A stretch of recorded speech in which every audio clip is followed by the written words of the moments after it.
All right, we live. Peace and Black Power, family. I want to welcome everybody to NCRBG Productions. I want to thank y'all for taking the time out y'all busy schedule tonight, even if you're not live, if you're just taking the time to watch the playback, we still appreciate y'all for coming. First off, you know how we do. We like to start the show off with prayer. So we have two people. I'm gonna see if one of them want to volunteer to start the show off with prayer.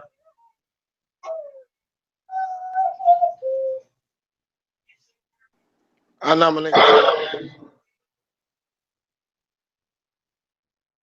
All right, Julie, you've been nominated. Start the show off with prayer. Right. Almighty Father, we thank you for today. We thank you for health, strength. We thank you for all that you have given us. We thank you for life. We thank you for this show. We thank you for even the medium that we're communicating through. I pray, oh Lord, today that we're receptive to all the information we're about to receive. We process it well and receive it the way you intended us for us to receive it. Anything to come out of it, Almighty Father, it is by your grace that we process everything with understanding that only comes from you. Almighty Father, in Jesus' name we pray. Amen. All right, with that being said, we thank you, Julie, for blessing the show. So the title of today's show is Are We Our Own Worst Enemy? Now, I know when you first hear that, it may kind of sound bad. Are we our own worst enemy? That's the title of this show. This was inspired because tomorrow is Malcom X's birthday. And with the upcoming birthday of Malcom X, it brought this title and the inspiration to this show. Are we our own worst enemy? Some questions that we want to ask, and hopefully we can answer them as a family. One of the questions are, when we study history, especially dealing with Black history, we have seen that Black people have always played a role in the demise of some of our great leaders, and also Black people have played roles in the destruction of powerful organizations that we have had. Also, with that being said, is the Black man and the Black woman in 2017, are we doing better than we were doing in the 1960s? If Martin Luther King or Malcolm X were here today, what would they think of us? What would they see as far as our progress and our regress? Like, have we progressed or have we regressed? Or are we still steady? These are some of the questions that we want to deal with today on this show. Started allowing people to introduce books. So I had spoke with Al Tariq to see if he can introduce a book or two to the show today. So with that being said, I'm going to pass it to Al Tariq. Hey, good evening, man.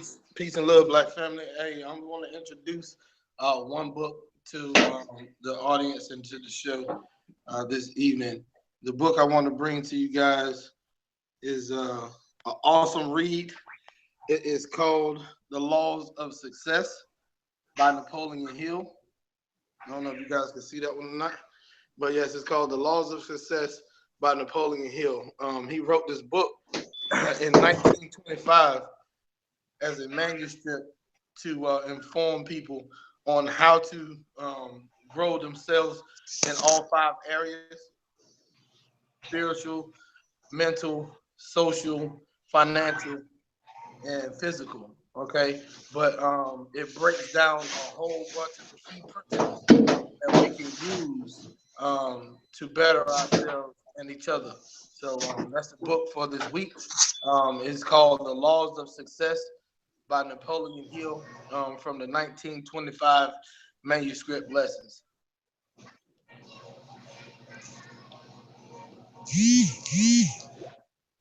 I will appreciate that. I'm gonna have to make sure I get that book because I actually don't have that one.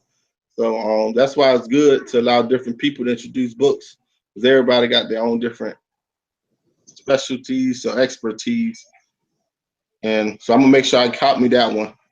Now with that being said, are we our own worst enemy? You know, that's the question that I want to pose to the family today. Are we our own worst enemy? Now, when I say that, you know, a lot of layers that need to be peeled back so we are our own worst enemy. So before I go too far in, I'm gonna do something new today that I've never done before. I actually made a slideshow that I'm gonna try to present to the family and go off. But before I present the slideshow to the people on the panel, do thing about the topic: are we our own worst enemy? Have we progressed or regressed since the 1960s? Anything on that line? Do y'all want to say anything? Yeah, I do. I will say some stuff towards are we our own worst enemy? A few questions, just general questions to the public. Those who want to chime in, please do so. But one question I had, and I think I posed it to Brother Stewart earlier on in the week, and that one question is, you know, if there's someone causing harm on someone else, but that someone else seems to not know how to respond or fight back to where the playing field is either leveled, even, or they gain their own dominance, right? If you were a parent that had a child who were going to school and this child was getting bullied, and you've already done everything you could do the right way that you deem to be the right way by contacting the school, the teachers, the administrators, and the parents to the other children or child who's bullying yours. After a while, let me ask you something. When it says, "Are we our own worst enemy?" would we focus more on trying to stop that other force from being a force against our child, or would we try to even the playing field by teaching our child or showing our child how to protect themselves at all times? So which one would we do? After we've done so much for so long, would we continue to focus on the other force, or would we focus on the force that we're responsible for and teach that force how to protect itself?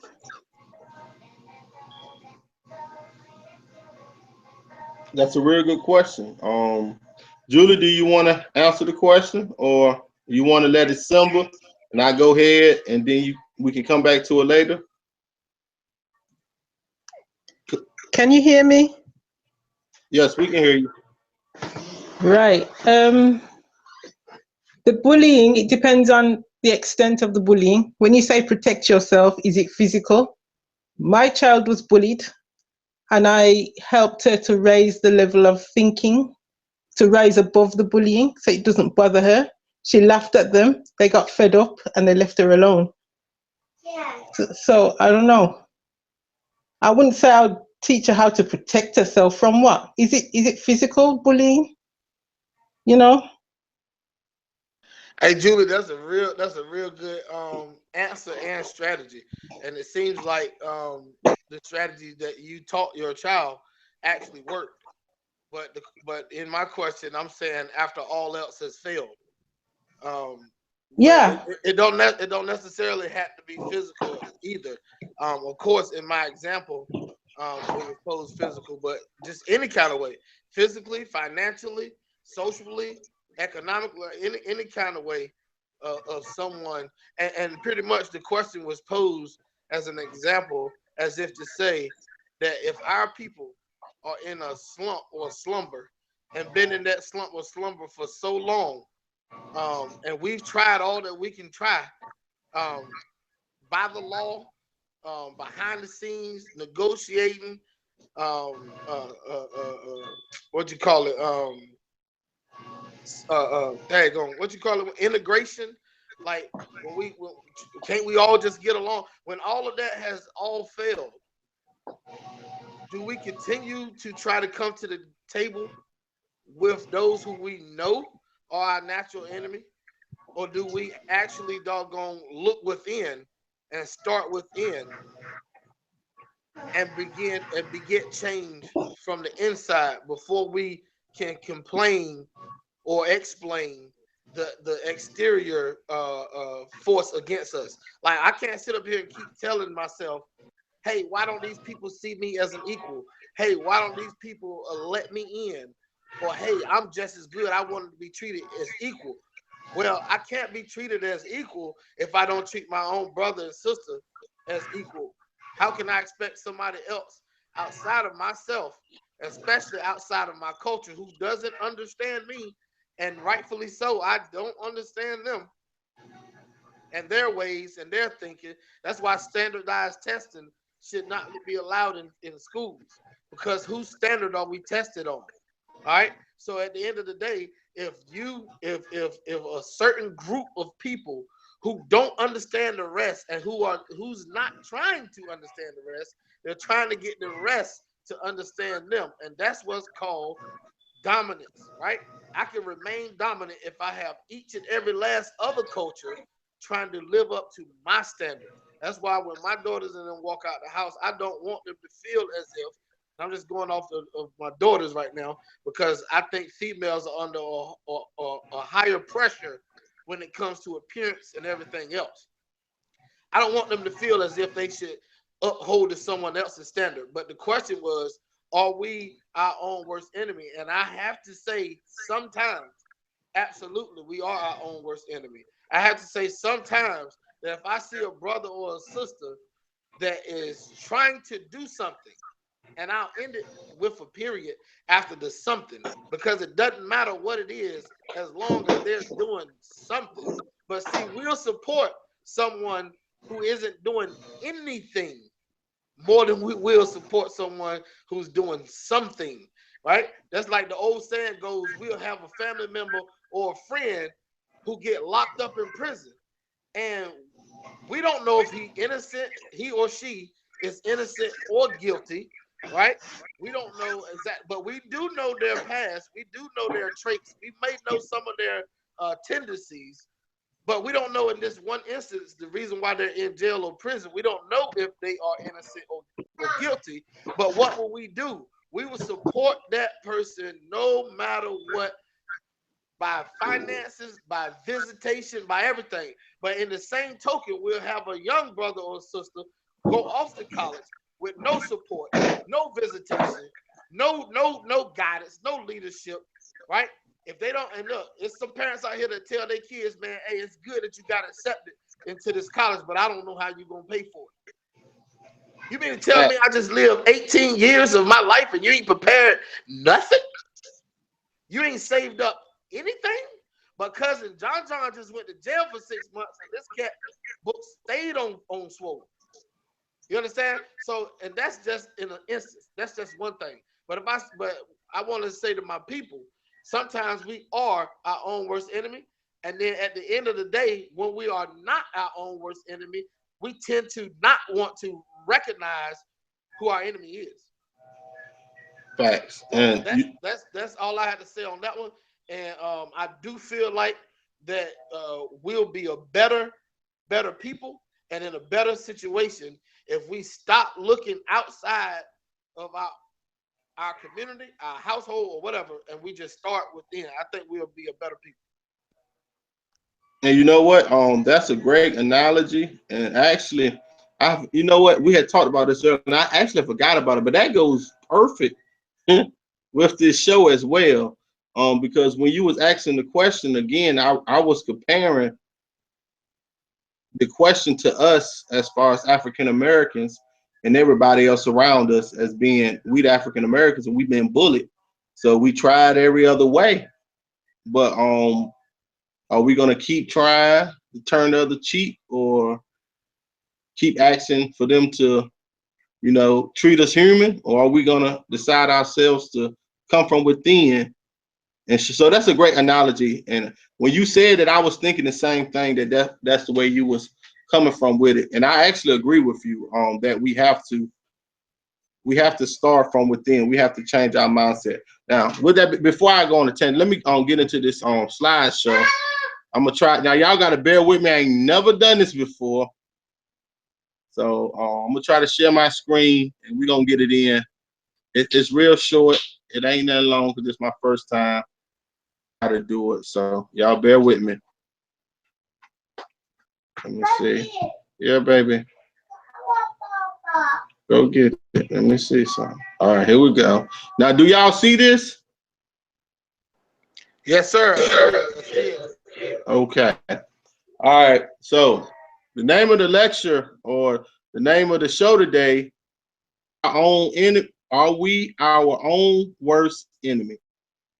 And subtopic is, have we progressed or regressed since the 1960s? So, you know, this is what I want to discuss. It's only probably like 6 or 7 slides. It's not that much.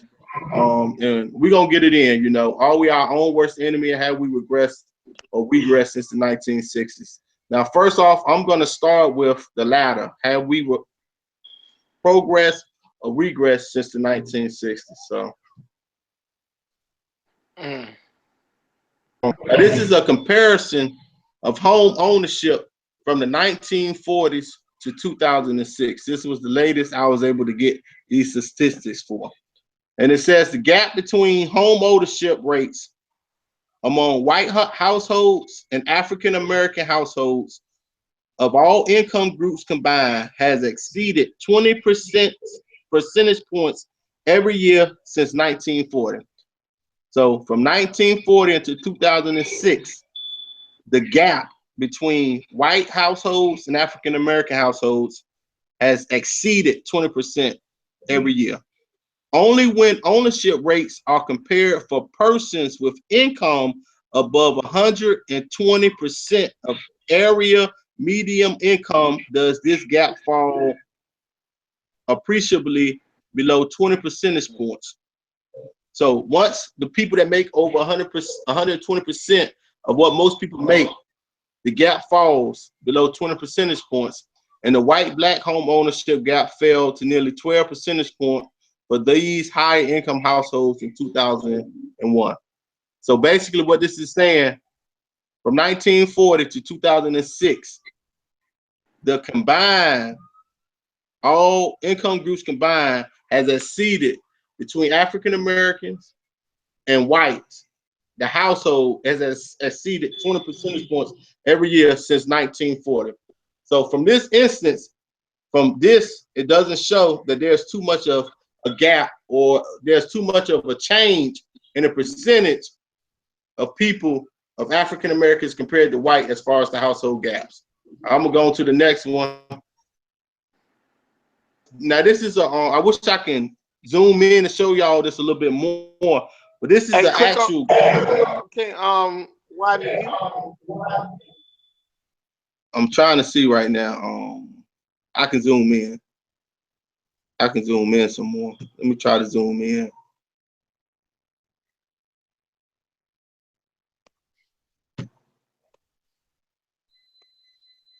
Is it getting bigger to y'all? Hey, close that window right there. Close that side right there that you just did. Yeah. Let me see something. It ain't making it no bigger. It actually made it smaller. Let me bag up out of that because it made it smaller. It was bigger in the beginning. Yeah. It shows from 19. Mike, hell up, we're getting somewhere here. Yeah, you're going the other way and it's getting bigger. Yeah, we're getting somewhere here. Let's see if I hit it again. Yeah, that's it. Let's see what you're doing. Okay. All right, now this right here is a home ownership rate, you know, by race and ethnicity from selected years from 1988 to 2008. Now, the red line is black, the light bluish is Hispanic, the dark blue is non-black, non-Hispanic, basically white. Yeah. Now, as you can see, from 1988, you can look at the gap. From then to 2008, that gap ain't really changed. It looked like in 2004, it was a little spike, just a little bit. But you can still see that 20%, a little bit more than 20%. Yeah, maintain it. Basically from 1988 to 2008. So from this graph, as far as home ownership rates is concerned, there's no change. Now, the first that I said was from the 40s to 2006.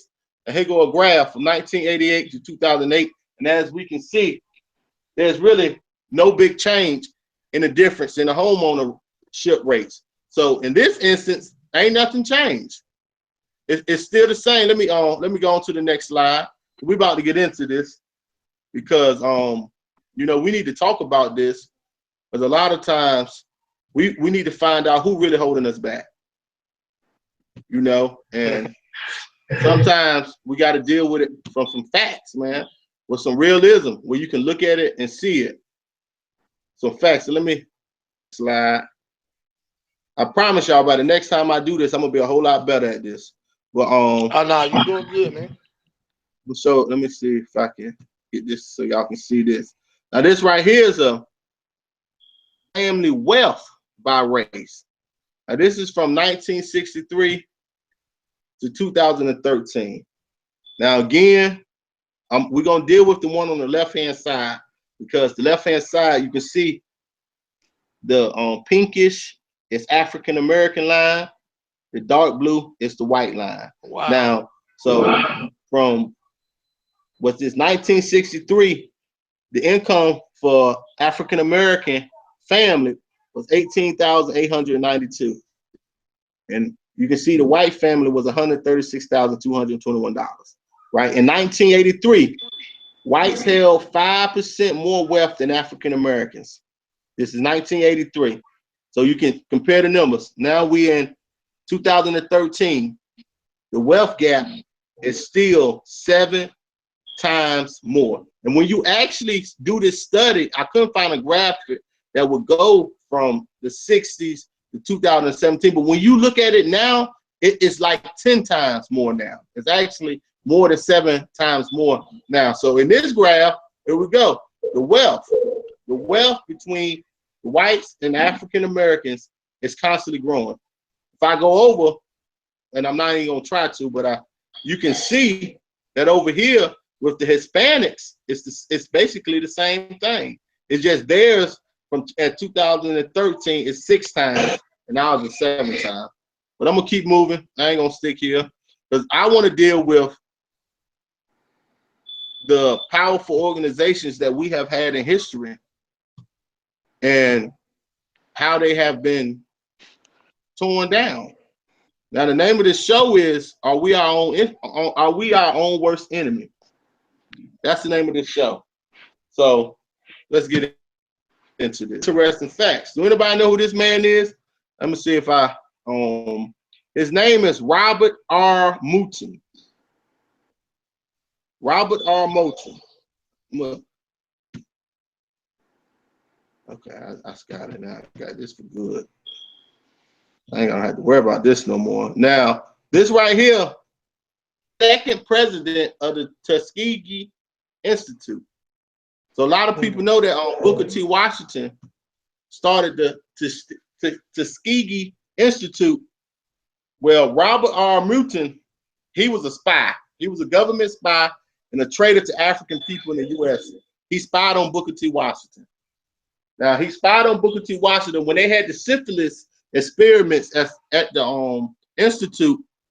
He was the president at the time when this stuff was going on. He knew what was going on. He really didn't care. So again, this is a African American, a black man that was hired by the CIA to spy on Booker T. Washington, his second in command. Now we're gonna watch this trend of what goes on with these people. Because after Booker T fell, guess where they sent them to next? The next place they sent them to was, now the government paid this man $5 million to spy on Marcus Mosiah Garvey. I'm gonna read this little clip. It said in 1912, R.R. Moulton, acting as an agent on behalf of the Boule, the NAACP, and the RTG, attended several Garvey meetings and reported his idea to the United States government. Coakley stated Moulton was given $5 million by the U.S. government, instructed to counter, offering $5 per acre, which blocked Garvey deal. Garvey was underhandedly outbid by Moulton. So basically, he was working. First, he worked for the CIA against Booker T. Washington. After that, then he joined the Marcus Garvey movement, and he spied on Marcus Garvey. Again, COINTELPRO, that's spying on African Americans, that's doing great things in the community, that's trying to build us up, but yet it's our own race that's being used to tear them down, right? We'll keep going. Now, tomorrow is Malcom X's birthday. So a lot of people don't know Thomas Hagen. He was the one who confessed to killing Malcolm X. But we all know that the government and the CIA had wiretaps on Malcolm X, and they played a major role in the assassination of Malcolm X. Well, some of the same people who was working for the CIA under COINTELPRO. Now, COINTELPRO, they was worried about a black messiah, a black person who would come and galvanize the black people to make us into a strong political party. That was their whole purpose, was to spot black messiahs who can galvanize the black community and make us into a powerful political. They was spotting them out, and they was assassinating them or finding ways to bring them down. So William O'Neill, now he was a foreman for the FBI. Now he was a foreman, a black man now, was a foreman for the FBI, and he helped bring down the Black Panthers Party. He was a foreman who gave the FBI the floor plan of Fred Hampton's apartment. He later committed suicide after the fact. But also how do I want to say this? The way they play this game is they'll find an informant, they'll use them to tear down one organization, and then they allow the informant to go to another organization and help bring them down. Also, the man who gave the Black Panther Party some of his first firearms and weapons training, which preceded fatal shootouts with Oakland police in the turbulent 1960s, he was also an undercover FBI informer, according to a former bureau agent in the FBI report. You know, they came out with this report in like 2015 or 2016, how the guy who supplied them with the guns was actually an FBI informant. So from what I have just showed y'all, when I asked, are black people our own worst enemy? A lot of times we ourselves will destroy anything that we have going on positive. We will destroy it ourselves, usually for a buck. Now, what really brought this, let me get out of this. What really brought this to a head is, with me is, you know, I had a conversation with some people today, and, you know, a lot of people, some people ain't, how do I want to say this? Some people ain't receptive to what we are doing in Ahoskie. There's some people that's not receptive to what we're doing in Ahoskie. And we're getting feedback, and some of the feedback, just put it like this, it ain't good. And it's, all right, so everybody, without calling any names, can you elaborate on the feedback that y'all are getting? What type of backlash? And well, it's the backlash is the type wherein it's going to cause confrontations. It's the type of backlash wherein, you know, wherein it's going to be counterproductive to what we are doing. It's the total opposite. You get what I'm saying?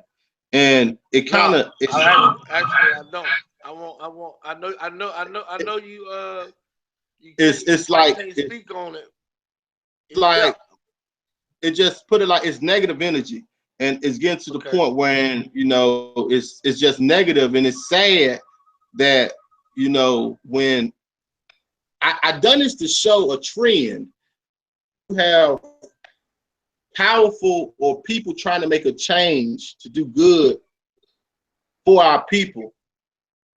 It's our own people that is the demise of these organizations and these powerful people.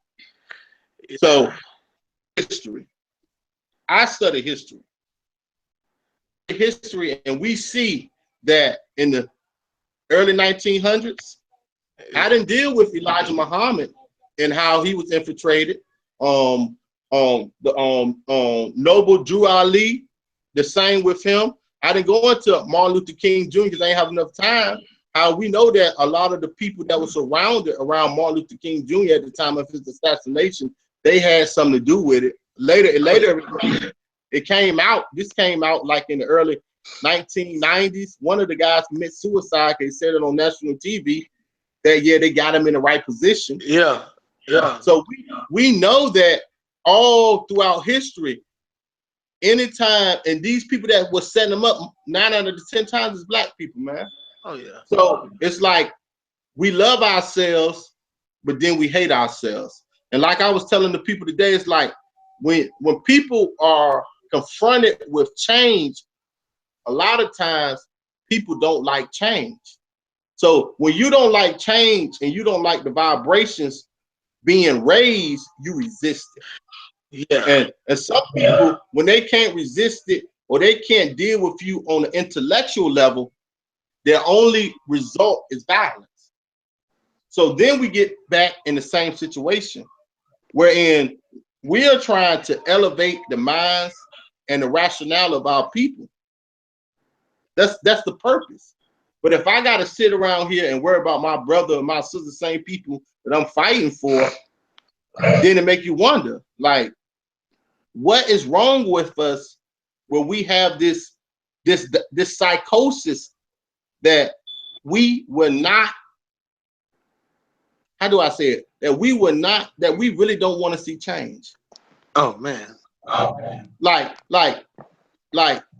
with me, I'm different. Good night, sir. I come from a different area, for real. I'm a whole lot different. So it's crazy to me to see this, knowing that how can, like, my thing is, if I'm shooting out positive energy towards you constantly, if I'm trying to be positive and just doing positive things, eventually the positivity is going to control and it's going to win you over. But you know, we live in a balanced world. You know, you're going to have positive and you're going to have negative.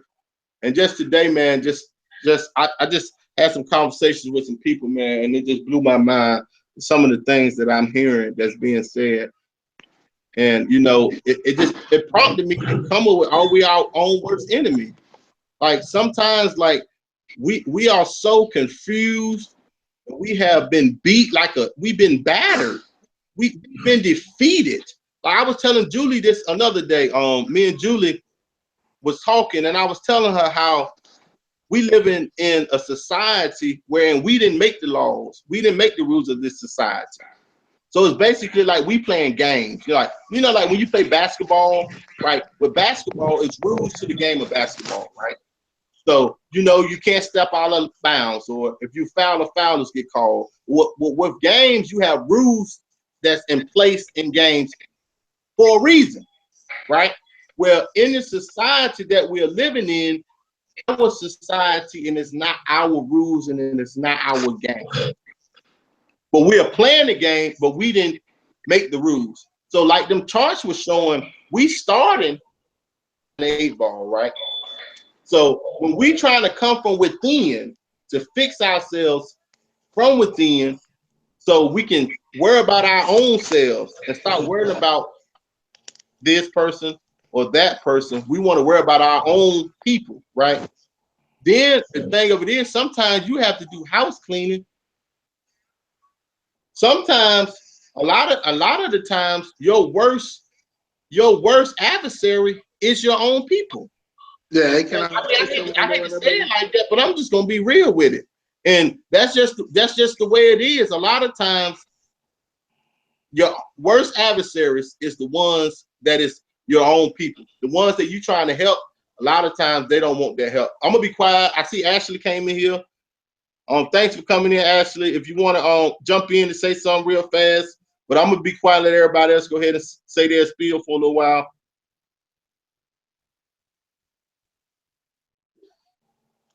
Hello, everyone. Yo, what up, Ashley? What is the topic? Because I'm a little confused. Today's topic is: are we our own worst enemy? Topic of the show, and also one of the subtopics is have we progressed or regressed as people since Malcolm X was assassinated? And who should we blame? Ourselves, the system, the white man, or our last generations for our problems? Who should we blame? Who is at fault? Let's talk about it. Like, is it our fault? Are we the reason why we're in the situation that we're in? Is the system that we're in the reason? Is the white man the reason? Is our last generation? Is our parents the reason? Or is their parents the reason? Like, what is the, let's talk about it. Like, let's talk about the situation that we're in. And are we our own worst enemy? It is, Ashley. Okay. Ashley, you gonna speak on it, Ashley?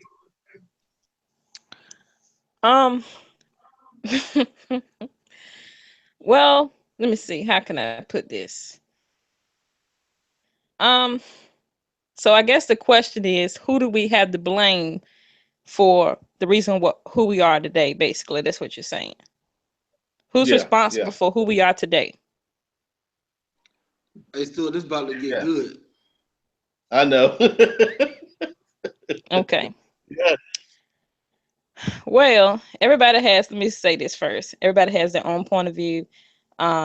This is just my opinion. I believe that this day and time, we have a choice in some matters. And Stuart, you're exactly right. Sometimes our own kind can be our own adversaries, especially when we're trying to do something positive and try to do things throughout the community and come together as one. Sometimes you have a group of people that wants to see you get ahead, and you have those that don't. Now back in the day, slavery days, times before that, they really didn't have a power to, well, they didn't have a power to choose like we do today. Everything today is about a choice. Like I was just explaining to my kids not too long ago about telling lies or whatever the case is. You have a choice. Every good thing that you do has a good consequence. Every bad thing that you do has a bad consequence. So that's why it's very important that we at least say that some things we're responsible for our own actions. Every action has a reaction. So do I feel like we're completely free? No, because we still, as black people, we still struggle with different issues. Still not being treated equal, but it's not as worse as it was back in the day. I guess that's what I'm trying to say. So, our ancestors, people before us, really fought for our freedom. And sometimes we take that for granted. We think we got it good compared to back then. People died for what they believe in. You know what I'm saying? So, that's just my opinion.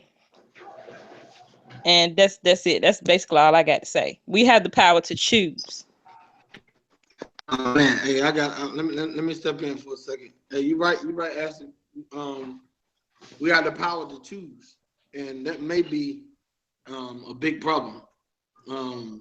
Sometimes when you're left with no choice, you tend to appreciate stuff a little bit more.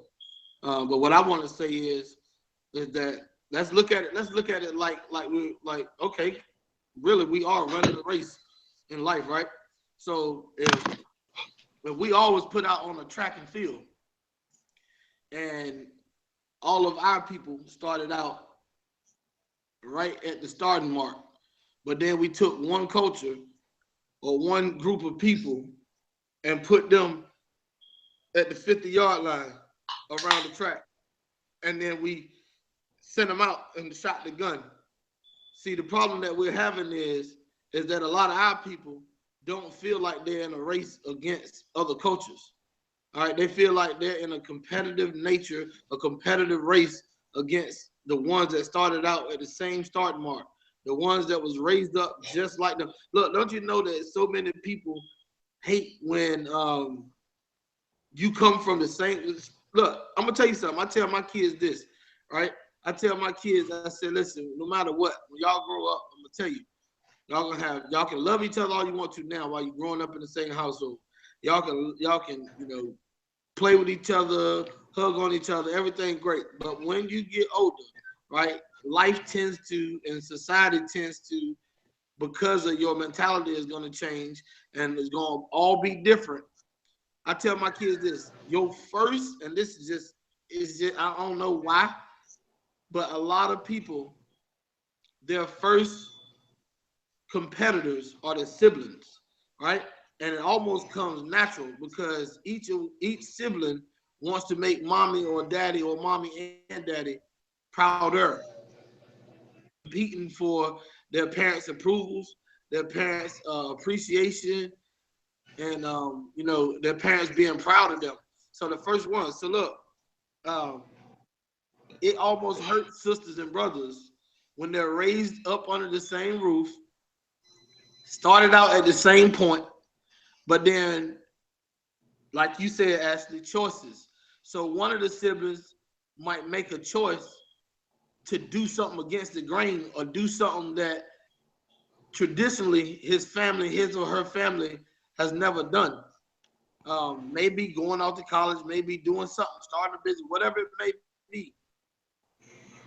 Else in that same household that grew up with them, all the other siblings had the same opportunity, but they chose to do maybe the status quo, the same as their parents. They might want to work at the same factory or stay in the same town.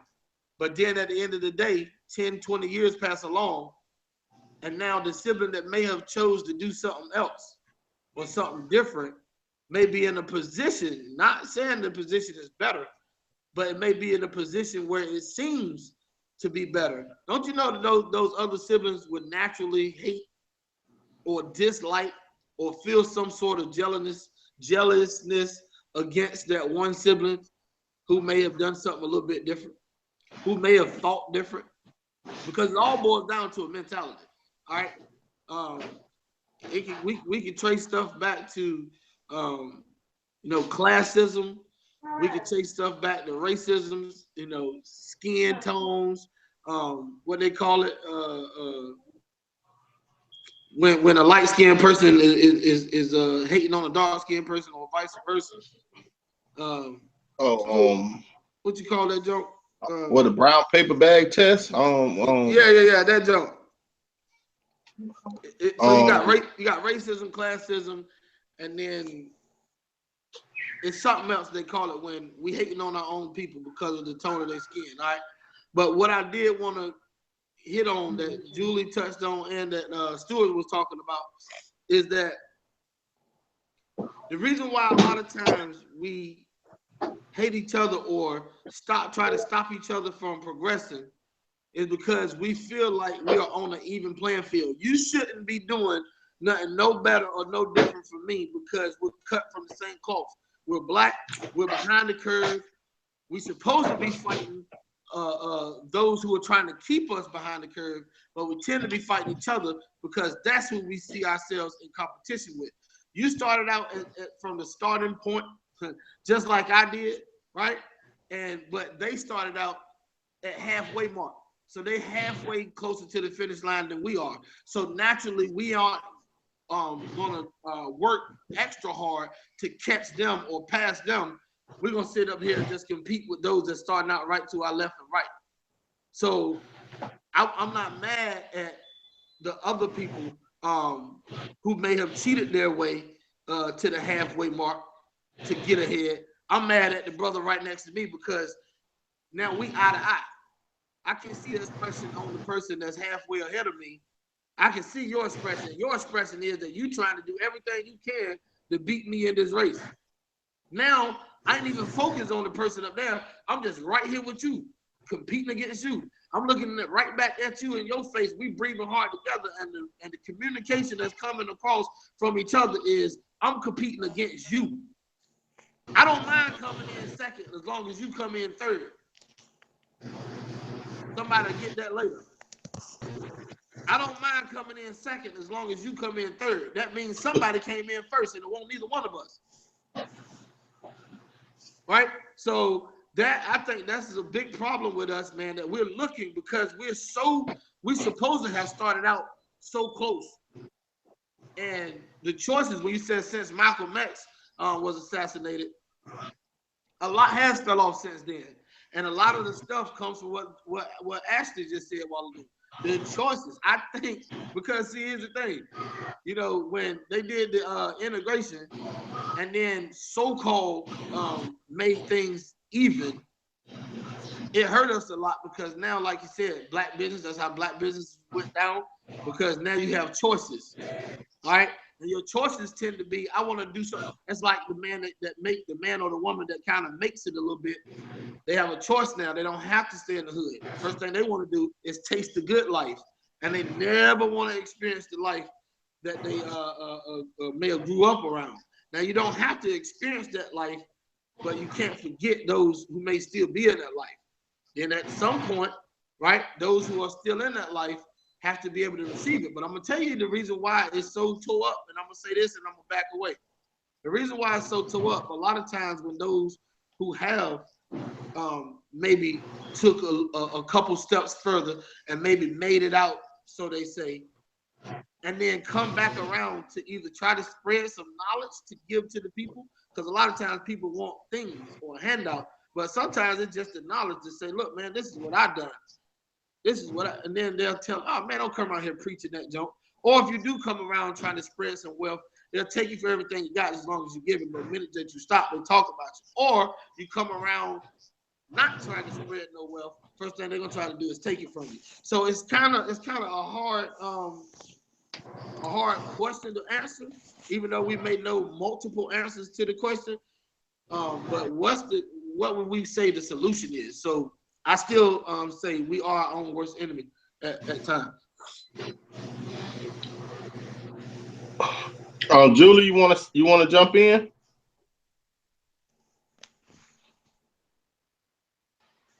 Hey, I agree with Al Tariq. Yes, we are our own worst enemy at times. How do I put it? I don't believe in blaming someone else for what's happening to ourselves, even as an individual. I'm not going to blame somebody else for something because it doesn't make sense. It's not progressive. The buck stops with me. I can change things. I can't change what somebody else is doing, but I can change how I react. I can change what I do next. So everything stops with me. Blaming someone else, it's just going to end in failure, really. It's non-progressive. So yes, sometimes we are our worst own enemy because we're spending too much time looking at others when that energy could be spent being more progressive and thinking what to do next.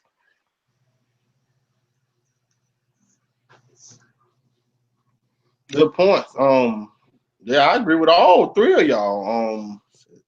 We all in agreement because you know, the choices, the only thing, my thing is with the choices, like when we say we have choices, I'm more inclined to say as if the choices, are we really making the choices?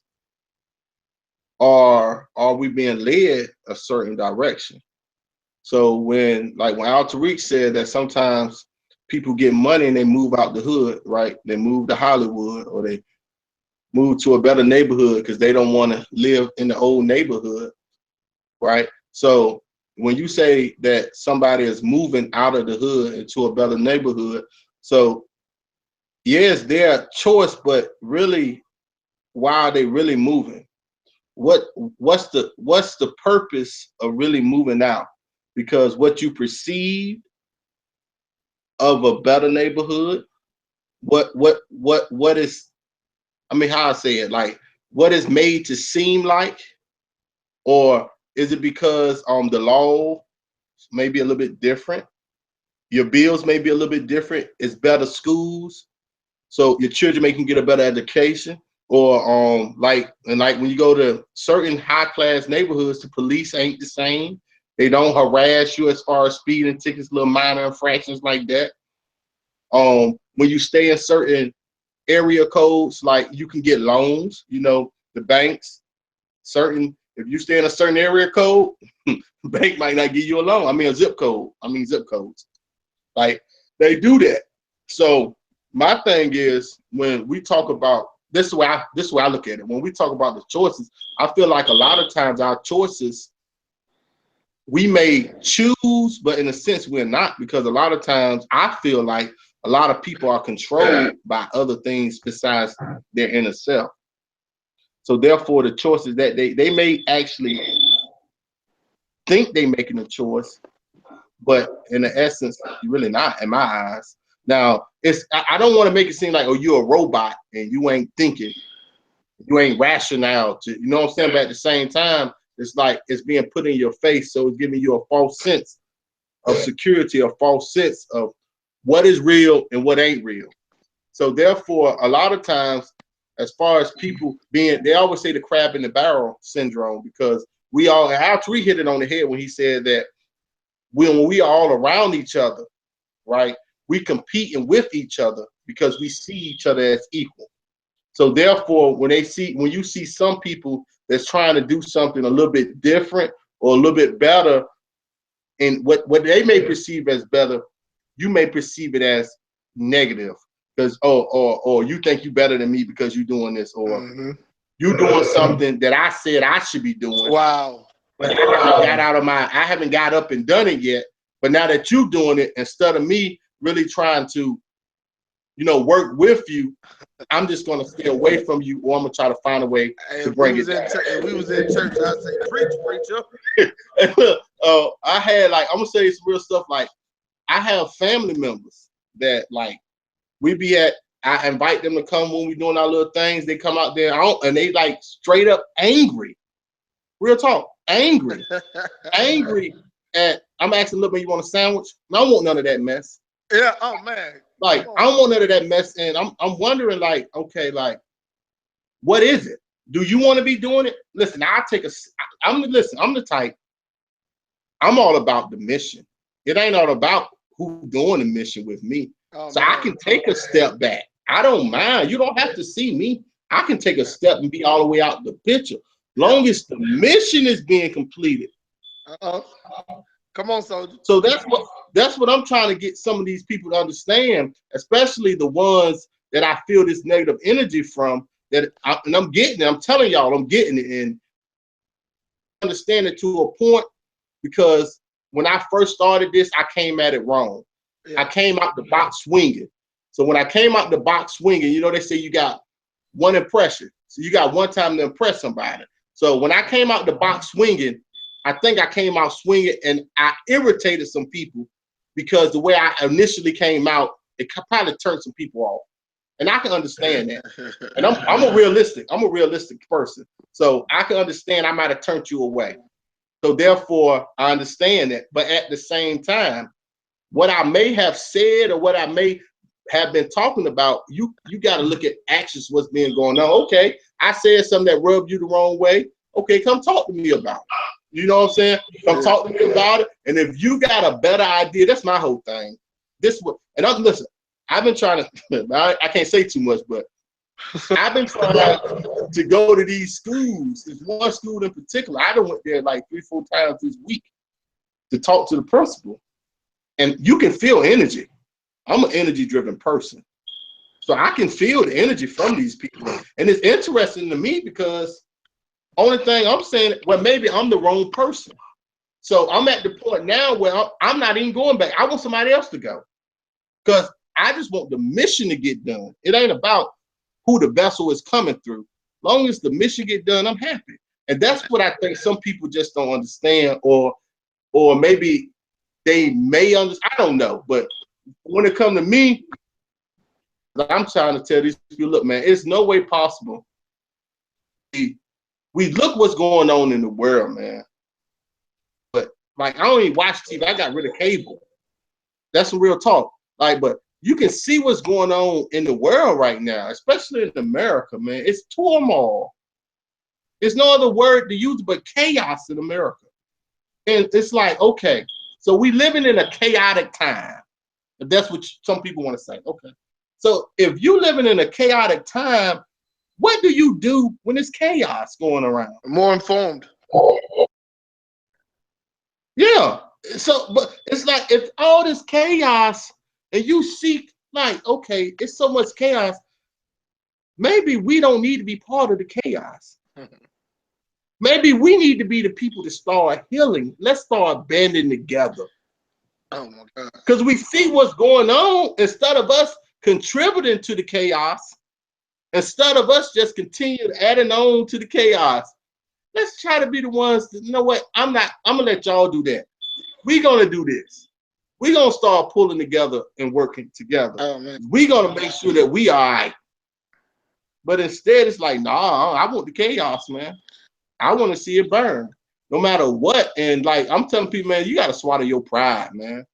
I swallow my pride. I ain't got no problem with swallowing my pride. Hey, I gotta say something on two things before you move to something else, man. Go ahead. I shut up. Hey, no, you good. One thing that you said, about family, maybe getting offended or something when you just, doing something, they come over. You was talking on that, right? So real quick, I want to share something with you. And this actually, somebody actually told me this, and they was the person who was the negative person in the story. And it was crazy because they realized what happened. So a dude came to me, man. This was like 2 years ago. We was overseas, and he said, man, you know what, man?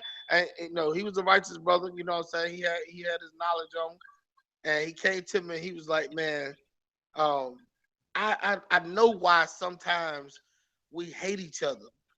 I said, I mean, well, shoot, that can go from a lot of stuff. We going back to, the Willie Lynch syndrome. We're going all the way back to slavery. We're going all the way back to whatever, right?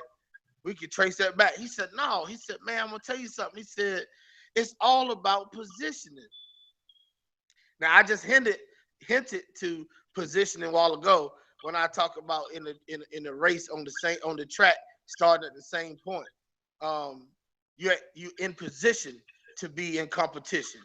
But this dude told me that he had moved away from home, was doing really well, was married, got a divorce, lost almost everything he had except for his car, which was an old used car and needed maintenance on it. And he had to look, now this is crazy. He had to humble himself and go to his younger brother, which was about 8 years younger than him, that was in position to help him. Now, he said his younger brother his whole life looked up to him. It was very hard for him to humble himself and go down and ask his brother, can he stay with him? Not only can he stay with him, can he support him financially long enough for him to get a job? Meaning he was not going to be able to contribute to the refrigerator or the light bill or anything like that. So he said he had to really humble himself. He said, but look, man, the stupid part about it is he loved his brother to death. And his brother looked up to him and thought he was a hero. He said, but don't you know that we got along great because we was far apart. We never really seen each other other than every now and then, maybe twice a year. We spoke on the phone often, but it was just catching up tight. So it was a great relationship. He said, man, when we got in the same household, when we got in position to where we can really look eye to eye, he said, I'm going to tell you something. My brother never changed. He said, I changed. He said, I started being bitter with him, and I didn't know why. I didn't know why. I couldn't find out a reason why I felt the way I felt about my brother. He said, it wasn't until I left until it hit me. I said, what you mean, brother? What you mean? He said, look, it wasn't that my brother done a damn thing to me. It wasn't that my brother offended me at any type of way. He said, I'm going to tell you how the devil was working on me, and I believe that's how he's working on our people. He said, I was upset at my brother. I was starting to get jealous and hate my brother only because, not because he had things that I didn't, not because he was doing well and I wasn't. He said, I was getting upset with my brother just because he was in position to help me. He said he was in a position to where he could support me, let me live in his house. If I needed extra money to go out and do stuff, he'd break me off.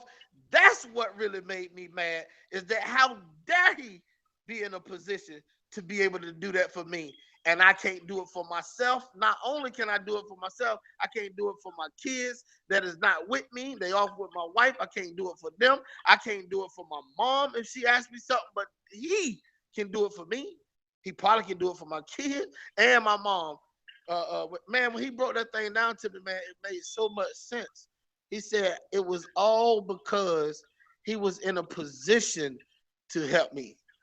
At first, I was accepting the help, but then I started thinking, who he think he is? Same stuff you just said right there, Stuart. That's why when you said it, I was like, God, no.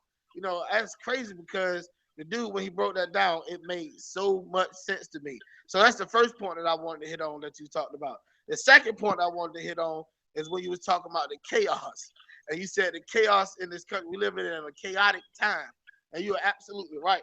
I like to make a charge that I'd say we living in a more informed time, because we always lived in chaos. But the chaos, like you pointed out right there, it is at a high.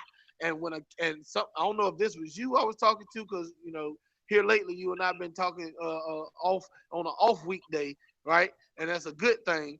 And I don't know if this was you that I was talking to or somebody at work. I think it was somebody at work, but you correct me if I'm wrong if you heard this. A dude broke down to me. He said, when it seems as if the country, especially this country, when it seems as if, but he said, nope, I'm lying. I know where it was now. Thank you, God. It was in church Sunday, right? When my pastor said, because my pastor is, I'm just gonna tell you right now, I haven't seen or heard nobody that talked to, when I say truth, I ain't talking about biblical truth.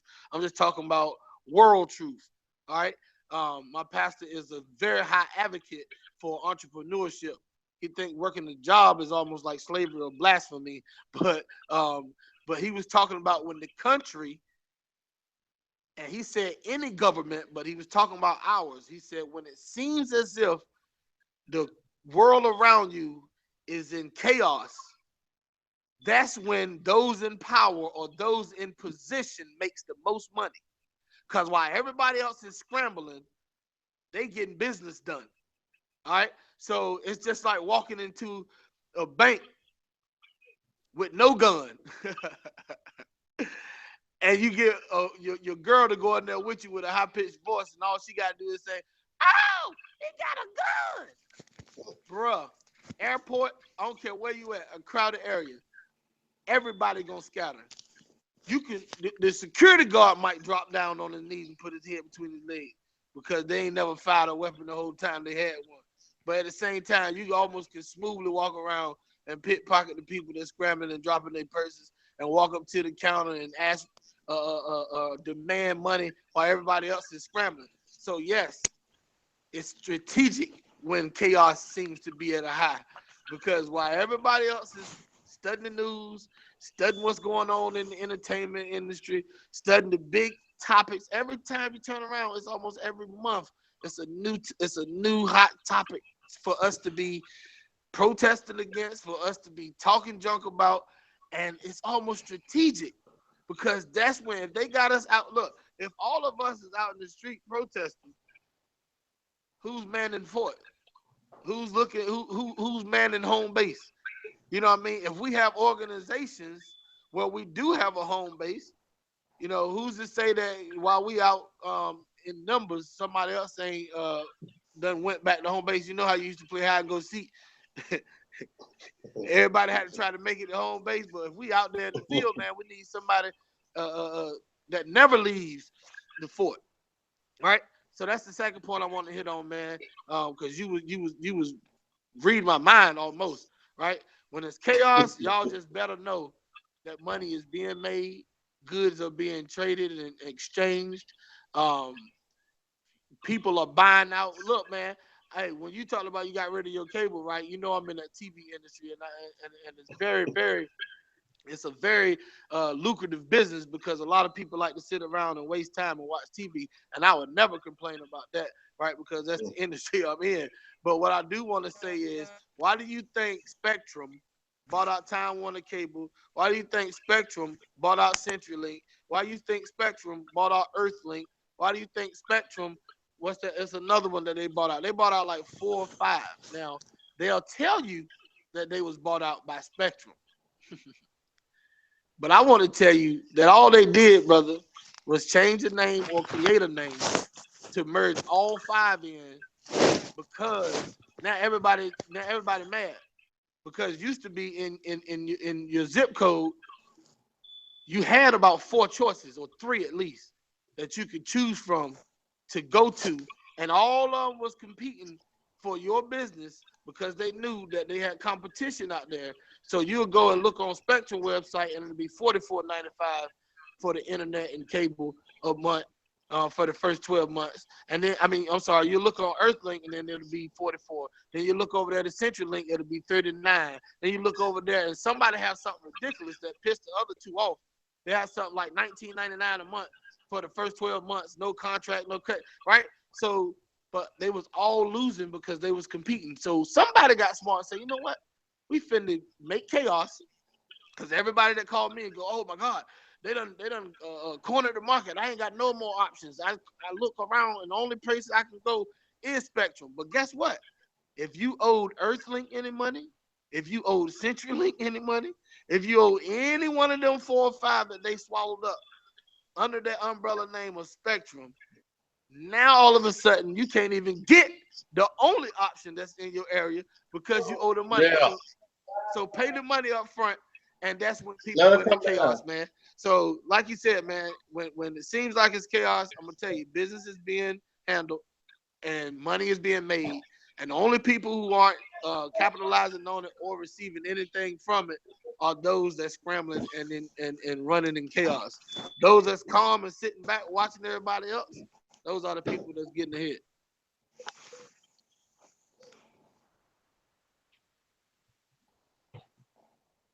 Go ahead, baby. Sit down. Ashley, you want to say something? Sit down, baby. No, just everything you said was true. And yeah, that's pretty much it. But a lot of it boils down to just jealousy. A lot of people are jealous of, especially you, Stuart. I know you were saying your family, but that's what it basically boils down to. And you just got to keep doing what you're doing and let them do what they do, and just hope one day that they will come around, you know. But yeah, everything Tariq said, I agree with. I agree that sometimes the media and the things that's going on there can be a great distraction from what's going on around us, to distract us from the main purpose of what's going on in the government. Like he said, to make money. Deals are being made behind closed doors because we paying attention to stuff that don't even, that do matter, but not really matter at the same time. So yeah, he made some good points. Yeah, he right. It's funny he brought up Spectrum, because that's exactly what they doing. They cornering the market with everything. Healthcare bill is about. It's cornering the market with healthcare. It's all about now. It's eliminating competition. We used to live in the era of competition. That era is over with now. We living in the era of one agency control everything. So they're gonna make you. And again, but the reason why this is happening is because we allowing it to happen. Hey, that do go back to choices because we are choosing to allow it to happen. Because if we really, as a people, didn't want this to happen, we can stop this stuff. And so with that's what they're doing though. It's all about running games and keeping us divided. But as far as us being our worst enemy, we are at certain times. Yeah, the system is part of the blame. I mean, actually, we got to blame our last generation. Some of the questions I asked, actually, the answer is yes to all of them. To be honest, to be honest, the answer is to yes to all of them. It's just about what percentage pertain to the day. But it's just all of it. Yeah. Who should we blame? We got to blame ourselves. We part of the reason because we made choices. We allowing certain things to go on, and we accepting it, right? The system. Yeah, the system was set up for us to fail. The system ain't really set up for us to succeed. The white man, where the white man is the system in my eyes because it's their system, it's their game. So it's that. Our generation, the generation before us. In a sense, yeah, I blame them too. But it's all about at the end of the day, that's that. But it's our generation now. So we gotta prepare for our next generation, right? The system, where we in the system. Well, since we in the system, we need to learn the rules of the system, and we need to learn how to manipulate the system to get the best benefit that we can get out of the system. So everything that I said that is part of the blame, also it's up to us as people today to make our way through this system and do what's best for our own people. I tell you what, man, it's a good thing when we can create our own system. That's the thing I'm talking about. And those who create a system and have a system working for them.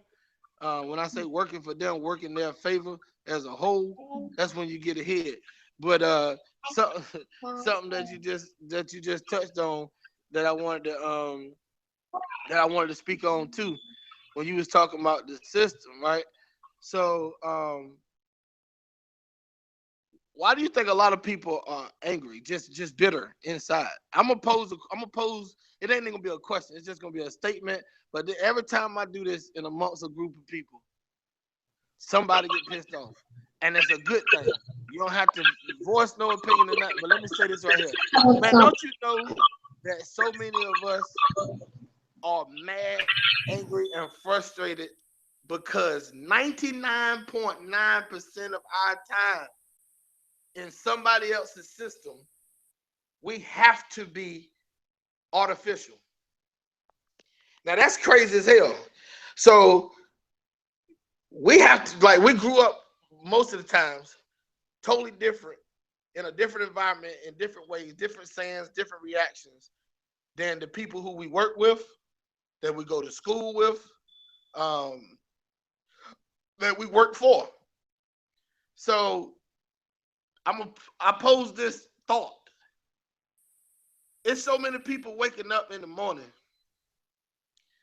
and they have to turn on their artificial button. They have to get up, go outside of their door. They have to speak different than they normally would. They have to walk different than they normally would. They have to respond different than they normally would. They have to bite their tongue when they normally wouldn't. And then they come home, as soon as they get outside of their car and come back through their door, now their real button can kick back in. But guess what they're going to do? They're going to take out all their frustration on some bitches who really know them the best. Because they like, I just had to leave this house for 8 hours or 10 hours or 12 hours and be as fake as I could be to get through this world. You say one thing to me, knowing just I had to just do that right there all day long, and I done bit my tongue against my boss, and I had to change the way I spoke and use proper grammar and their grammar. What's proper grammar? Right? I used to be in meetings, man, and a lieutenant colonel would say something, and I'm a sergeant, and I'll be in the meeting, and the lieutenant colonel say something, and it just slip right out because I couldn't help it. I go, shit. Somebody look at me like I'm foolish. They go, no, I mean, I'm sorry, sir, but hey, that They don't get people far many times, right? It don't get people far many times, but what it does get people is a sense of doggone realness, and that they don't have to sit up there and catch stomach ulcers because they normally would have cussed Mr. John out, you know, the boss. They normally would have cussed them out, but they had to bite their tongue because they need their job. So I want to just pose that thought. There's a lot of people walking around mad as hell because they got to be fake, even fake amongst each other. I just posted a post today that said, we all know that on social media, almost every one of us is posting just the good. We all know that everybody is just recording just the good. We all know right now, if my wife came here and started arguing, I'm gonna mute my mic, and I might jump off the line. Why not just leave it on and let y'all hear real shit? You know what I'm saying?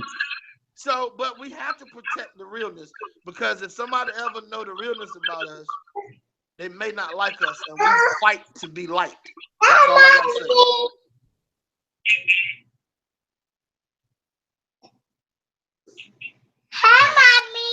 Yeah, you're right.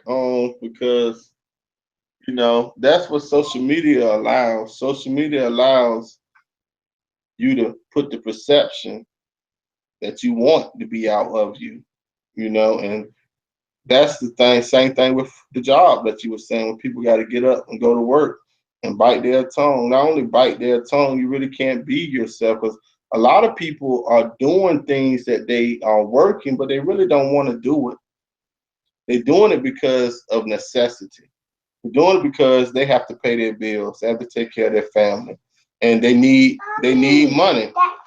So when you that's me. So when you need money, you know, you're gonna do things that you really don't want to do. And that's the thing, like, we have got so now that we have really, it used to be a time wherein we done our purpose. Whatever our purpose was, whatever our passion was, that's what we end up gravitating to. Yeah, that's me. Yeah, that's what we usually gravitated it to. Mm-hmm. Yeah. And a lot of times they do it, and a lot of times a lot of people do it because that, like you said on your questions that you started off with, a lot of times they do it because they saw the generation before them doing it. Yeah. You know, people tell me I'm foolish, man. They was like, man, you do one of them things, you in that type of entrepreneurship, one of them things. I said, brother, let me tell you something. I grew up in a Hosky/St. John, North Carolina. I was born in a Hosky, raised in St. John. I said, you telling me that I supposed to follow the same outdated system that everybody before me has followed? They don't work to Purdue. They don't work at the shipyard. They don't work that. Now, don't get me wrong. You can make a great living doing that if you make it your own. But the crazy part about it is, we a lot of times try to work at those places, but live like we work on Wall Street. So that's why it never panned it out for those before us. Because I know plenty of people that never left around there and worked at that one place I'm talking about, but live a good life. You know what I'm saying? So it can work, but the chances of the mentality that I was programmed with coming up, it ain't gonna work for me. So I had to do other things. So anything different and against the grain, people gonna think that you are crazy because you do certain things that is unorthodox. All right? How dare you, Stuart, go out there and open up a funeral home? How many people you got in your family-owned funeral home? Yeah, none. All right, so if you go out there and open up one, they gonna say, man, first off, are you crazy messing with the dead people? You know, Negroes are scared of dead folks. What wrong with you? Yeah, and look, I'm gonna tell you some of the craziest stuff I heard is actually I was telling somebody about what you do, Al Tariq.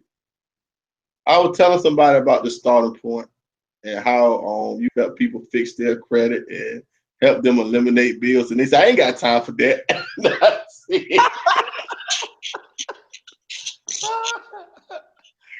Oh God. He told me they didn't have time for that. And I said, I just left it alone. I was like, okay. All right, like, okay, man. Like, what else was I supposed to say? You told me you ain't got time to save money.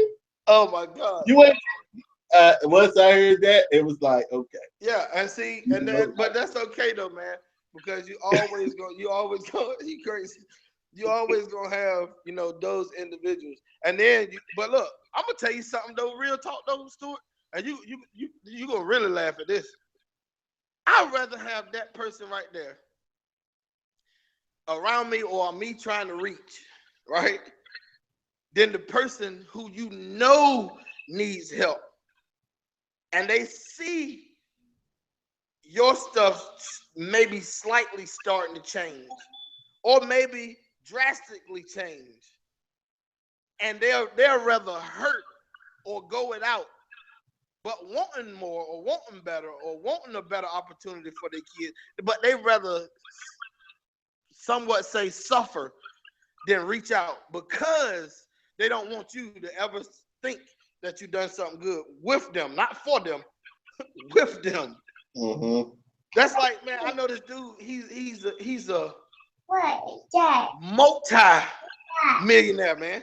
You hear me, brother? He's a multi-millionaire, man. And he told me that they seen him start from nada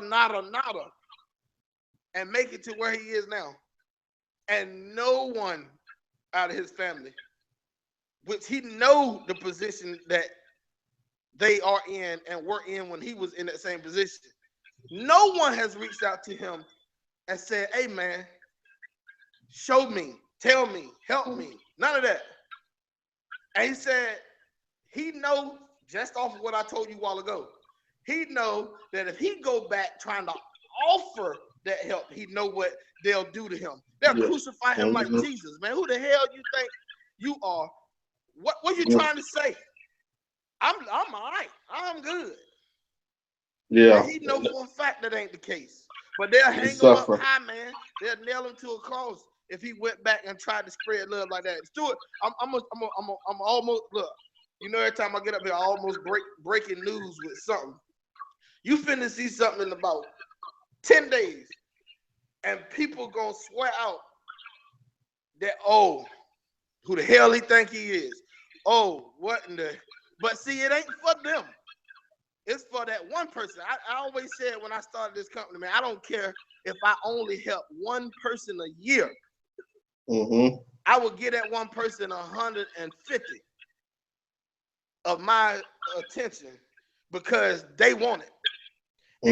And look, and many people, I never heard of this until I left home and I was grown, because it's almost unheard of in places where I come from. Accountability partner. Bro, I ain't never heard of no damn accountability partner when I was growing up, going through school and all that other stuff. No, I didn't. I'm just going to tell you the truth, because nobody was trying to help somebody else be accountable for their actions, for their thoughts, for anything. But see, now if I'm helping one person, now think about this. If I'm helping one person do something that I already have done, it's going to come to a point to where if I'm not continuously doing something myself, I'm going to run out of shit to help them with.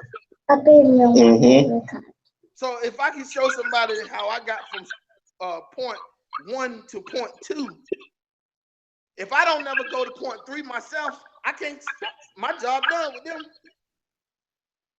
So then they helping me be accountable, and they helping me continuously want to go to step 1,000. because hell, I might help them go from 1 to 2, and then they leapfrog and go to 4, and then now they helping me get to 4. Yeah. But see, that's what a lot of people don't want. The doggone man. Oh my God. Hey, look, bro. You know I can do that. When you went into that, I'm sorry, brother.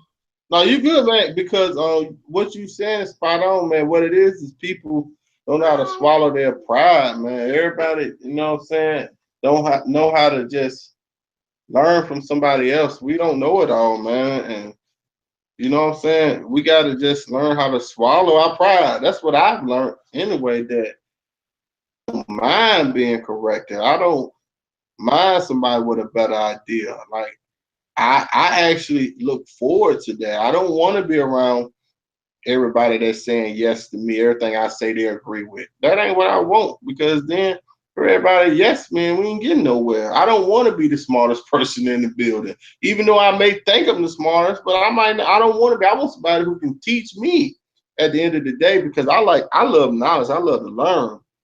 So, you know, at the end of the day, as far as we being our own worst enemy, man, we are. But just like we are our own worst enemy at times, we also can be the best thing for our own people at the same time. We all we got. Yeah, at the same time. So it's just a matter of us really materializing the best of us. You know, materializing the best of us and weeding out bad apples. You know, but at the same time, sometimes, like when I deal with Kemet, and when you deal with some of the negative or deities, like one with Set, a lot of people, because Set was a bad person or your lower self, a lot of people think that Set didn't end up being productive. But you got to realize that they still can be productive. Just because I once was a bad person. I once done bad things. But just because you done bad things one time doesn't mean that your fate is sealed and you can't regain your good conscience, or you can't regain your assault-like tendencies. We all can do that. So that's something that we always got to remember, is that we, just because somebody is down, just because somebody have done something bad, or just because somebody is at a low point and they real negative, or they in their lower self, they can always rise. You know, they can always get better. They can always do better, and they can always change if they decide to make that choice. And I'm the type that I'm gonna reach my hand out to help you, because I've been down on myself. I've been laid out myself, and I needed help, and people helped pull me up. So how would I feel if I know somebody that's down and I'm not gonna try to help that person up? And that's the whole purpose of everything that I do. As far as NCRBG, everything that we do, we all about helping those who is down and helping them see that it's better ways to do things, better ways to do it at the end of the day. And just because the way we think might not be the only way, there's other ways as well. But the whole point is, like, we got to pull ourselves up, man. We got to get out of this reptilian mind frame. And I think, on another note, I'm going to do something about our lower brain, because a lot of people don't even, we have a lower part of our brain, and it's called the reptilian part of our brain. A lot of people don't even know about that, and I think that's something I might talk about one day, but it ain't gonna be on this show. It'll be just something I do on my own one day. Man, that's awesome, and I love that I'm gonna hear more about it, because I really don't know about the reptilian part of our brain. Yeah, that's our lower part of the brain, man. That's the part that deal with the lust, the envy, the hate, the jealousy, all this stuff that we talking about. Hey, but hey, you need to do that. You need to do that. Seriously. Now look, all this stuff that we're talking about. Matter of fact, I'm gonna tell you right now, I'm going to look up some of that tomorrow. Yeah, research the reptilian part of your brain, man. It's our lower part of our brain, and I equate it to our lower self. You know, I equate it to our lower self. And you know, but that's another, I'll talk about that another day. I done put it out there, so I know I'm gonna have to go ahead and do it now. Yeah. But hey, Julie, you want to say anything on L3? I'm gonna let y'all, you know, say what y'all want to say, and we're gonna get right to end, close the show, end it up. All right. It's something that's bugging me. Tariq, you spoke about people being fake, going out to work, being, you know, having to put on some kind of alter ego at their workplaces or wherever, you know, having to deal with a culture that's not your own. That sounds so strange to me. Like, what's happened to immigration in America? Are there no other people of other cultures like that you mix with? I don't get it. You said it sounds strange. Yeah. Well, when it comes down to other cultures, it's not about the culture; it's about the standard, right? So when someone else has set a standard, this is beauty, or this is proper, or this is the right way to do things. When somebody set that standard, which was set a long time ago, right? What's a distinguished gentleman? What's eloquent, right? When somebody said, "Oh man, she was so eloquent," what is that? To who? You know what I'm saying? So when that is a standard that's put out there, when I say that, but I'm telling you from how I used to think myself. I'm just being real. You had to do things a certain way to fit in. Don't you look, man? I can point out a lot of people that I know personally that has to change their voice, that has to speak different. Now it's a difference between what people deem as professionalism. Then it's a difference between, like I said, people having to be an alter ego. And it's crazy because psychologically that happens a lot. And people wonder why, man, why my daggone husband coming home and angry with me? Well, his boss just chewed his ass out at work and he couldn't say nothing because he needed that job. And now he done came home through the door and lashing out at somebody else because he had to bite his tongue. Or different things pass him by because he know that he didn't meet a certain standard or a certain look or a certain anything like that. So it ain't about just color or race or anything. It's just about if I am the first one to set a standard, everybody else has to conform to that standard. And when it comes to that, a lot of people every day has to change. You know how many people come home as soon as they get home, it's turn up. And then Monday is turned down, not just for professional wise, but when I say turn down in their mind, body, and soul, they have to be someone else. And I'll stick to that till the day I die because I see it on a regular daily basis. And Julie, something else, like over there in the UK, like y'all still have y'all culture, Julie. Y'all still have it. It's not been a breakage with y'all, as far as being in Jamaica and coming, but you gotta understand for us, and I think you know this though, for us Africans in America, like our actual culture, it's a breakage in it. Now we still do certain things, but it's really a breakage in it. So we basically have made our own new culture in America. But you gotta understand that this culture that we have made in America is based on their system. It's not based off our natural system, our natural habitat. But you know, we have implemented some of our old cultures into this new system and therefore made our own new culture. Do that make sense? I mean, you understand what I'm saying? Like, so when it comes to the cultural aspect, um, like a lot of things that we do now, we are raised in their culture. So when we are raised in that culture, Altreek hit it right on the head. You will go out your house in the confinements of your personal space, you be yourself. But in America, being yourself in the corporate world will get you fired. Being yourself in a lot of different places, you won't be working. So you have to put that mask on for those who have to. They have to put the mask on to get the job. I was in the military. So I was in the military where you got to keep your mouth shut. Certain things will be said, and like I didn't get to the rank that he at. I was a private. Like it wasn't too much you gonna say from time to time. Every once in a while, but it wasn't too much you gonna say here and there.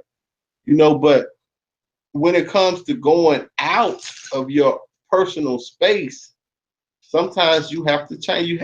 But listen, that's not everybody doing. It's just like that conversation I was telling you the last time we talked, that like everybody ain't like that. I told you, just like you were saying how the people is in the UK. Well, you got them same type of people over here in America, but then you also got a different type in America that's about change. And we look at things a lot different than everybody else look at things. So it's just a matter of the people you associate with. But some of us, I wear my culture on my sleeve all the time. That's the good thing about my situation that I am. I get to be myself at work. Now, everywhere I'm at, I'm myself. Yeah. And I think that might be part of the problem that I'm having, but I'm always myself. Like no matter where I'm at, I'm myself. And it don't matter if I'm in a room full of it don't matter if I'm in a room. It don't matter if I'm in a room full of white people. It don't matter if I'm in a room full of ignorant black people. I'm gonna be myself at all costs. And whatever happens from me being myself, it just has to happen. Go upstairs with it, baby, okay? Okay, but we about to get out. Oh, you want to go upstairs? Or you want me to take? Oh, my baby's sleeping. But yeah, but that's all that is, Julie. But at the end of the day, I feel like y'all still have y'all culture, and y'all still like you probably know your great grandmother, and you probably can go further back and with your lineage, and there's probably not a break in your lineage for I don't know, I would say hundreds of years. I really believe. But when you come with us, we got breaks in our lineage. Who are you talking about?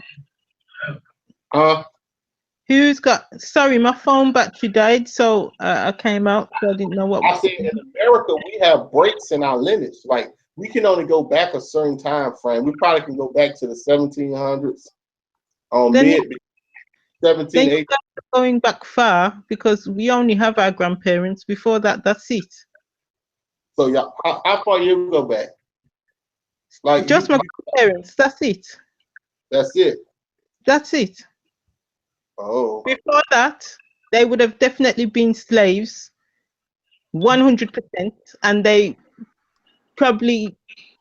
would have died. The slavery in Jamaica was harsh. The life expectancy was 6 years. If you had a child, it was a blessing, but the life expectancy was 6 years. So there's no room, no time for family. So there's no way I can go back to the 1700s. I didn't know. That's interesting. But that's very interesting. And like I was telling you, a lot of the slaves that's in America, we came from Jamaica. Jamaica was like a slave port. Jamaica, the West Indies, Haiti, all them areas, they were like slave ports where a lot of people get the idea that the slaves left Africa and came straight to America. That ain't how it was. The slaves left Africa, they went to like Jamaica, Haiti, and they were broken in there. They like them areas were slave ports where they would take the slaves, break them in, and then they would start transporting them. Yeah, because it would have been a way tougher time if they had just brought them straight from Africa straight over here, and then tried to break them in. It would have prolonged the process. It had to been a process itself to even do that. No, hey, look, I ain't gonna hold you up, bro. It look like baby girl about sleepy. I'm about to call it one. Hold on, let me tell you one more thing. Eventually, though, with the slaves, what they ended up doing was they stopped allowing them to bring them from like Jamaica and places So what they did was they started having breeding farms right here in America, wherein now the blacks that's already here, you would just breed them. So you wouldn't have to depend on slaves coming from Jamaica or Haiti or the West Indies, any of them places, Africa. You didn't have to depend on them no more because you could make them. They were breeding them right here in America. So that's when they really cut off. But that's interesting. I didn't know that, Julie. I thought y'all history went further back. But look, if ain't nobody if any y'all want to end it in prayer, y'all can end it in prayer. And I just want to tell everybody who watched it live, or who may come on and watch it later on. We appreciate y'all watching and growing and learning with us. We all learning together. And if y'all have any subject, anything that you want to talk about, leave a comment. We invite you on the show. If you got something on your heart you want to talk, just let us know, and we invite y'all. And I ain't gonna say nothing else. I'm gonna say it's peace with that. Hey man, peace out, man. And look, y'all have a great night. Hey, I want to say up here before I get off, because I had a post that I was about to put up. Hey, Julie. Hello. Hey, on behalf of everyone here at the starting point, we want to say we greatly appreciate everything that you do. We greatly appreciate your support, and we definitely appreciate the donation. So thank you for that, and God bless you, and good night. That's what Russell Simmons used to say, ain't it? And thank you. Good night. All right, baby. All right, y'all.